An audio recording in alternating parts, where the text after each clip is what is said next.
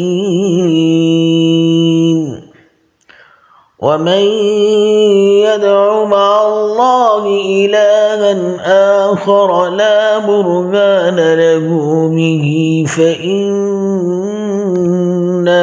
حسابه عند ربه إنه لا يفلح الكافرون. وقل رب اغفر وارحم وأنت خير الراحمين.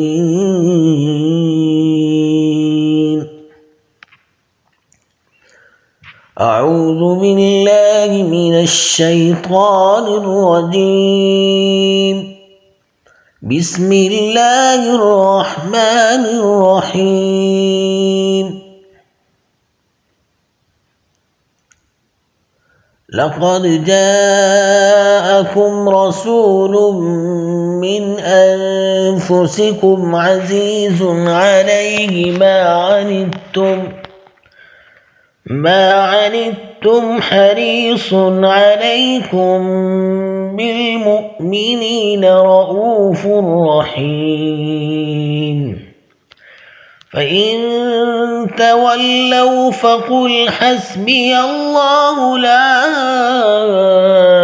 إله إلا هو عليه توكلت وهو رب العرش العظيم.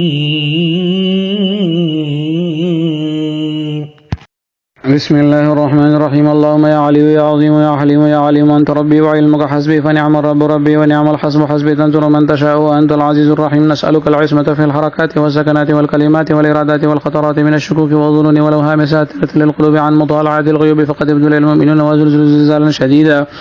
وإذ يقول المنافقون والذين في قلوبهم مرض ما وعدنا الله ورسوله إلا غرورا فثبتنا وانصرنا وسخر لنا هذا البحر كما سخرت البحر لسيدنا موسى عليه السلام وسخرت النار لسيدنا إبراهيم عليه السلام وسخرت الجبال والحديد لسيدنا داود عليه السلام وسخرت الريح والشياطين والجن لسيدنا سليمان عليه السلام. وسخر لنا كل بحر ولك في الأرض والسماء والملك والملكوت وبحر الدنيا وبحر الآخرة. وسخر لنا كل شيء من بيده ملكوت كل شيء كافها يا عين صاد كافها يا عين صاد كافها يا عين صاد. انصرنا فإنك خير الناصرين وافتح لنا فإنك خير الفاتحين واغفر لنا فإنك خير الغافرين وارحمنا فإنك خير الراحمين وارزقنا فإنك خير الرازقين واحفظنا فإنك خير الحافظين واهدنا ونجنا من القوم الظالمين. وهب لنا من لدنك ريحا طيبة كما هي في علمك وانشرها علينا من خزائن رحمتك واحملنا بها حمل الكرامة مع السلامة والعافية في الدين والدنيا والآخرة إنك على كل شيء قدير. اللهم يسر لنا أمورنا مع الراحة لقلوبنا وأبداننا والسلامة والعافية في ديننا ودنيانا. وكن لنا صاحبا في سفرنا وخليفة في أهلنا واطمس على وجوه أعدائنا وامسخهم على مكانتهم فلا يستطيعون المضي ولا المجيء إلينا. ولو نشاء لطمسنا على أعينهم فاستبقوا الصراط فأنا يبصرون. ولو نشاء لمسخناهم على مكانتهم فما استطاعوا مضيا ولا يرجعون. ياسين والقرآن الحكيم إنك لمن المرسلين على صراط مستقيم تنزيل العزيز الرحيم لتنذر قوم ما أنذر آباؤهم فهم غافلون. لقد حق القول على أكثرهم فهم لا يؤمنون. إنا جعلنا في أعناقهم أغلالا فهي الأذقان فهم مقمحون وجعلنا من بين أيديهم سدا ومن خلفهم سدا فأغشيناهم فهم لا يبصرون. شاهت الوجوه شاهت الوجوه شاهت الوجوه وعنت الوجوه للحي القيوم وقد خاب من حمل ظلم طاسين طاسين ميم حاميم عين سين قاف مرج البحرين يلتقيان بينهما برزخ لا يبغيان. حاميم حاميم حاميم حاميم حاميم حاميم حاميم حم الأمر وجاء النصر فعلينا لا ينصرون. حاميم تنزيل الكتاب من الله العزيز العليم غافر الذنب وقابل التوب شديد القابض الطول لا إله إلا هو إليه المصير. بسم الله بابنا تبارك حيطاننا ياسين سقفنا كافها يا عين صاد كفايتنا حاميم عين سين قاف حمايتنا فسيكفيكهم الله وهو السميع العليم ستر العرش مسؤول علينا وعين الله ناظرة إلينا بحول الله لا يقدر علينا والله من ورائهم محيط بل هو قرآن مجيد في لوح محفوظ فالله خير حافظ وارحم الراحمين إن ولي الله الذي نزل الكتاب ويتولى الصالحين حسبي الله ولا إله إلا هو عليه توكلت رب العرش العظيم بسم الله الذي لا يضر مع اسمه شيء في الأرض ولا في السماء والسميع العليم ولا حول ولا قوة إلا بالله العلي العظيم وصلى الله تعالى على خير خلق محمد وآله وصحبه أجمعين برحمتك يا أرحم الراحمين.